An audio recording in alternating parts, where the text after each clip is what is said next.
8월 15일 화요일 하나님께서 우리에게 주신 말씀 함께 묵상하도록 하겠습니다. 성경 예레미야 20장 7절부터 18절까지입니다. 여호와여, 주께서 나를 권유하심으로 내가 그 권유를 받았사오며 주께서 나보다 강하사 이기셨으므로 내가 조롱거리가 되니 사람마다 종일토록 나를 조롱하나이다. 내가 말할 때마다 외치며 파멸과 멸망을 선포함으로 여호와의 말씀으로 말미암아 내가 종일토록 치욕과 모욕거리가 됨이니이다. 내가 다시는 여호와를 선포하지 아니하며 그의 이름으로 말하지 아니하리라 하면 나의 마음이 불붙는 것 같아서 골수에 사무치니 답답하여 견딜 수 없나이다. 나는 무리의 비방과 사방이 두려워함을 들었나이다. 그들이 이르기를 고소하라, 우리도 고소하리라 하오며 내 친한 벗도 다 내가 실족하기를 기다리며 그가 혹시 유혹을 받게 되면 우리가 그를 어기어 우리 원수를 갚자 하나이다. 그러하오나 여호와는 두려운 용사 같으시며 나와 함께 하심으로 나를 박해하는 자들이 넘어지고 이기지 못할 것이오며 그들은 지혜롭게 행하지 못함으로 큰 치욕을 당하리오니 그 치욕은 길이 잊지 못할 것이니이다. 의인을 시험하사 그 패부와 심장을 보시는 만군의 여호와여, 나의 사정을 주께 아뢰었사온즉 주께서 그들에게 보복하심을 나에게 보게 하옵소서. 여호와께 노래하라, 너희는 여호와를 찬양하라. 가난한 자의 생명을 행악자의 손에서 구원하셨음이니라.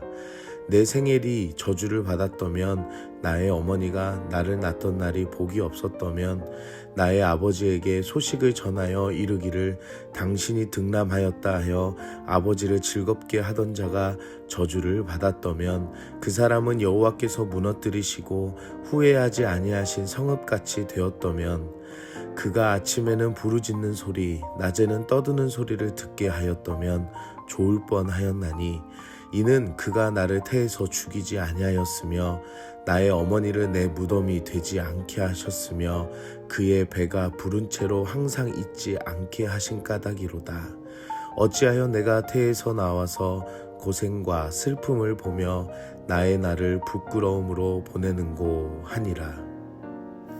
오늘 본문에서는 바스울의 핍박을 견딤에도 불구하고 예레미야가 자신이 감당하는 사역이 힘듦을 하나님께 기도로 고백하는 것으로 시작합니다. 담대히 선포하던 모습과는 달리 오늘은 자신의 처한 고통과 힘듦이 하나님께 있다고 고백하며 불평을 토로합니다.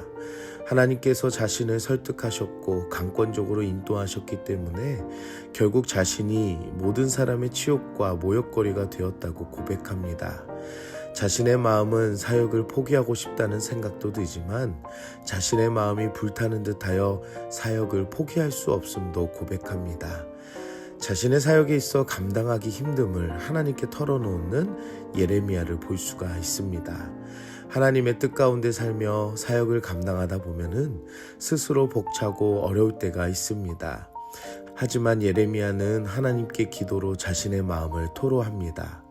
자신의 마음의 열정이 불같은 사명감을 붙들고 살아가는 예레미야에게는 이 기도가 자신의 생명을 구해달라는 간절한 기도였습니다.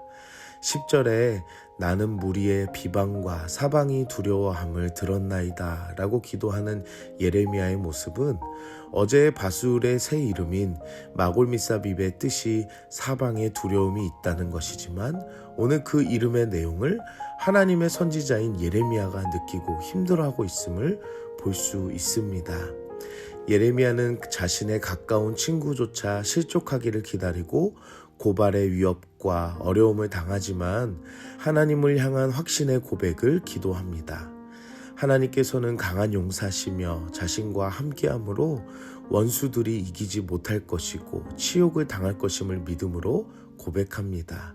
그리고 생각과 마음을 보시는 그 하나님께서 이 원수들의 보복을 자신이 볼 수 있게 요청하며 앞날에 하나님께서 일하심을 기대하며 찬양하는 모습을 보게 됩니다. 사랑하는 성도 여러분, 믿음의 길을 걷다 보면 위협과 조롱과 핍박이 어려운 순간으로 말미암아 두려움이 찾아올 때가 있습니다. 오늘 예레미야는 자신의 방법으로 해결하는 것이 아니라 그 마음의 어려움을 하나님께 기도로 아뢰었습니다. 그리고 더 나아가 하나님을 향한 믿음의 고백과 앞으로 행하실 하나님의 능력을 찬양합니다.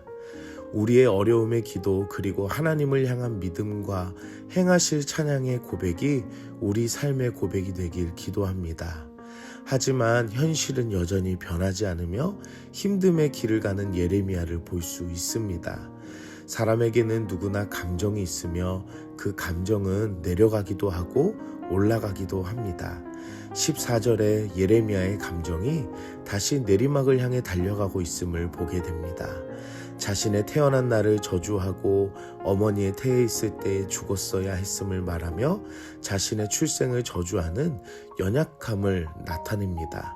하지만 이 감정에도 하나님은 생각과 마음을 살펴보시기 때문에 자신의 극단적인 감정의 변화에도 하나님께 더 가까이 나아가는 예레미야의 모습을 볼 수가 있습니다.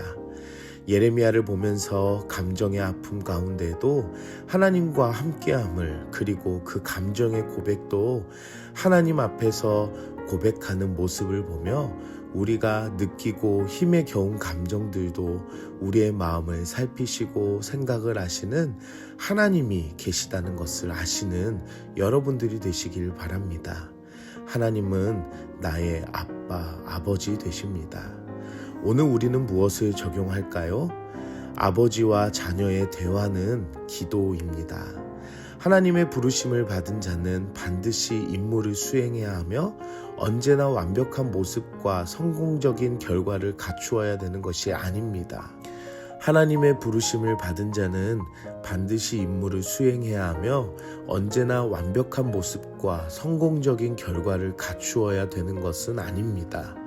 우리는 임무를 맡은 로봇가 아니라 하나님의 자녀입니다. 때로는 힘들 수도 있고 두려울 수도 있으며 감정이 오르락 내리락 할 수 있습니다. 자녀로서 아버지에게 힘듦을 말하는 것은 당연한 것입니다. 오늘 예레미야를 보면서 자신의 힘듦과 감정을 하나님께 고백하는 모습을 우리가 보게 됩니다. 진퇴양난의 힘듦일지라도 하나님께 기도하며 마음을 고백하는 자녀된 모습이 되길 기도합니다. 함께 기도하겠습니다. 사랑의 하나님, 오늘도 말씀으로 은혜 주시니 감사합니다. 우리의 힘든 순간에도 내 마음을 아시고 살피시는 하나님 감사합니다. 두려움과 인생의 힘든 순간들이 있지만 이 모습을 하나님 앞에 기도할 수 있는 마음을 주시옵소서. 나의 상한 감정도 만지시고 하시는 아버지, 오늘도 나의 마음을 다스려 주시고 하나님 안에서 평강을 누리는 나의 심령이 되게 하여 주시옵소서. 예수님의 이름으로 기도드립니다. 아멘.